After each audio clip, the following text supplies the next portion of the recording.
শালার রক্তই যেন খুব পাওয়ার বেরিয়েছে। রক্তর পাওয়ারের জন্যে গা ঘেমেই যাচ্ছে। শোনো, কাপড় ঢবের কাপড় বেরিয়েছে, কোথায় যাবা নাকি? এই শোনো, একটা কথা বাদ দাও, কোথায় যাওয়া লাগবে না। যদু চোখ বোন বাড়ি যাচ্ছে চাইলে ও যাওয়ার দরকার নেই। শোনো, আজকে তো তোমার সাথে আমার যুদ্ধ হবে। মরণ, ঢাল নেই, তলল নেই, গায়ে নেই, বল এক ফোঁটা, তার আবার যুদ্ধ। আরে শোনো, ওইভাবে ডাউন দিয়ে কথা কইয়ে তুমি আমাকে ডাউন করতে পারবা না।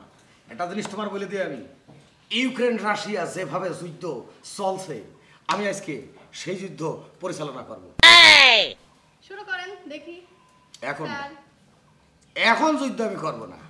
তাহলে কখন? যুদ্ধ করার টাইম আছে, ওই টাইমে আমি যুদ্ধ করব। তুমি প্রস্তুত থেকো। শোনো, প্রস্তুত থেকো।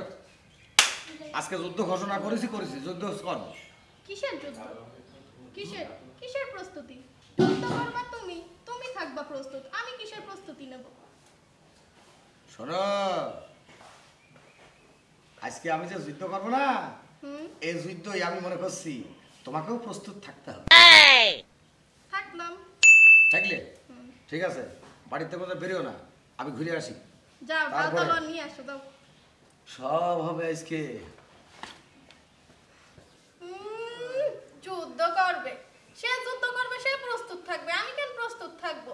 সে জানা আছে কি পরিমাণ যুদ্ধ করতে পারে। আমারে বাড়িওয়ালা না এই কানট মার্কা, সব জিনিসপাতি এলোমেলো হয়ে পড়ে থাকে। আমি বারবার কলাম ইট করা, এখানে গুছিয়ে থিয়ে দাও, মানুষ নিয়ে যাবে না। শালার এমন মেয়ে বিয়ে করেছি, আমার জানটা চলে বিয়ে মেরে গেল। হ্যাঁ, আচ্ছা, তোমার আমি কি করতে বিয়ে করিলাম? আজ 15টা বছর বিয়ে করিস, তুমি একটা আদন ছেলে পেলে আমার দিতে পারলে না। হ্যাঁ, তোমার কি করতে ভাত দেবো? এ দোষ তো আমার না রে ভাই। আমি তো বহুত ডাক্তার কবিরাজ দেখিয়েছি, কেউ তো আমার দোষ দেয় না। দোষটা তো মূলত তোমার দোষটি দেয়। এই দেখো, আমার বংশে কোনো ছেলেপেলের অভাব নেই। আমার বংশের ছেলেপেলে সার পোকার মতন ঘুরে বেড়াচ্ছে। আমার মামু 14টা ছেলেপেলে, আমার ছোট ভাই 80টা ছেলেপেলে। বুঝা গিয়েছে? আমার বড় ভাই তারপরে বোধহয় ছেলেপেলের গাতা সার পোকার মতন মাঠে এলেবেলে খেলা করে বেড়াচ্ছে। আর তুমি আমার দোষ দিচ্ছ?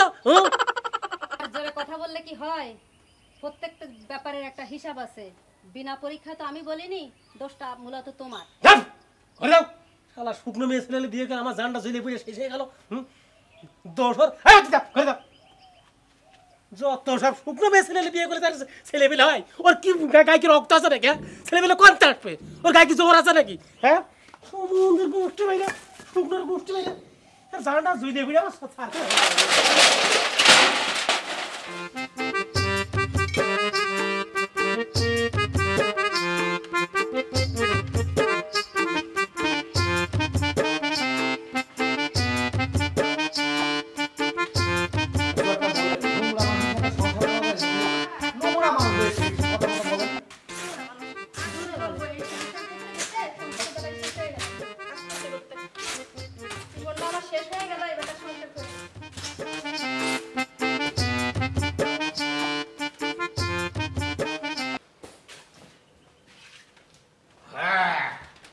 রেডি তো না? রেডি থাকবা তুমি, আমি কিসে রেডি থাকবো? ও হ্যাঁ, ঠিকই বলেছো। তুমি রেডি? হ্যাঁ, কিটা বলে হয়েছে। বালিশ দুইটিও দিছিস কারে? একটা তুই নি, একটা আমি নি। তা হোক, এক বালিশ দিলেও সমস্যা নেই। আরে বালিশের পারে নাল ফেলে করেছিস কি রে? তুমি করিছো? অত ভ্যান ভ্যান করে না তো, দাও সব। হ্যাঁ, বালিশটা ভিজে তো বালিশটা উল্টিয়ে নিয়ে দিলি আমার।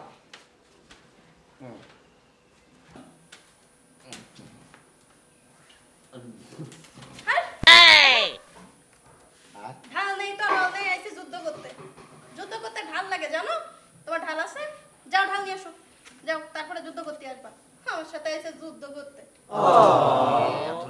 ঢাল জীবনে মনে হলো আমি বোধহয় ফার্স্ট।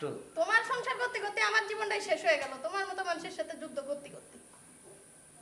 আমি এত রাত করে ঢাল মনে পাই তাই কোন। এদিকে শোনো মূর্খ,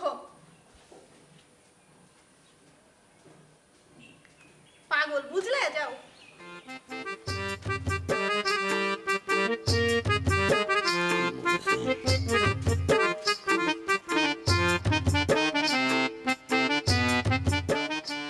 ভাবি হুম? ও ভাবি শালার খুব একটা প্যাস্টিজের ব্যাপার বলো হয়ে গেল। এরকম করছো কেন কি না আসলে ভাবি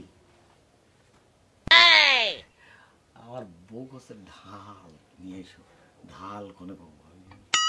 হ্যাঁ ঠিক আছে 12টার বেশি হয়ে গেছে। ও তোমার কথা আমি ঠিক বুঝতে পারছি না আমার বউ আমার কাছে, আমি আমার দুপুরে আমার বউর কাছে কইলাম যুদ্ধ করবো, তা কষ্ট যে ঢাল নেই তোর বাড়ি নিয়ে যুদ্ধ করবে। এবার রাত 12টার সময় কষ্ট যে ঢাল নিয়ে এসো, তাহলে যুদ্ধ করতে হবে। ও বুঝতে পারছি ঢাল বলতে কি বোঝা যাচ্ছে আচ্ছা ঠিক আছে আমি দেখছি আচ্ছা ঠিক আছে তুমি দাঁড়াও আমি আসছি